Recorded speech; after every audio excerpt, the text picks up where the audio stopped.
बस ये ईद का तीसरा दिन है, यहाँ पे लोग आ रहे हैं और छुट्टियां हैं सब लोगों की ना, तो हम तो पुरानी दुकान है तो इसलिए सब लोग इधर ही आ रहे हैं और खाना खा के बस जा रहे हैं। बस कीमा ही है, ये प्याज और टमाटर है बस, और मसाला है और कोई नहीं, सादा काम है।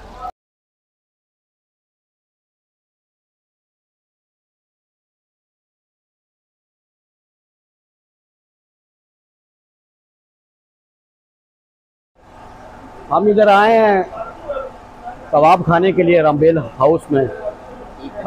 ईद का तीसरा दिन है और हमारे इस भाई का बेटा खुदा ने दिया है, इसको खुशी दी है, तो भाई ने हमको लाया इधर हमें प्रोग्राम किया, हमारा इधर रोट कबाब खिलाए हैं, कावा भी पिलाया है और बड़ी खुशी का दिन है, ईद का दिन है।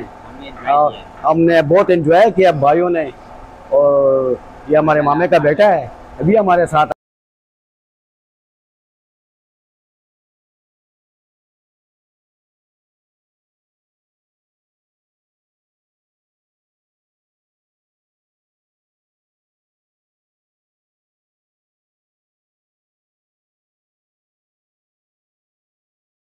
आज ईद का तीसरा दिन है और हम आए हैं इधर तारू जबे तो बहुत मशहूर कबाब हैं, हमने तय जाएँ, हम तब भाई आए हैं इधर खाना खाने के लिए। हमने तय तरह पार्टी भी हो जाएगी, इंजॉय भी करें दे और जरा डब तब भी लगा लें दे। तो ये तारू के बहुत मशहूर कबाब हैं, हमने चले आए ईद मना लें इधर।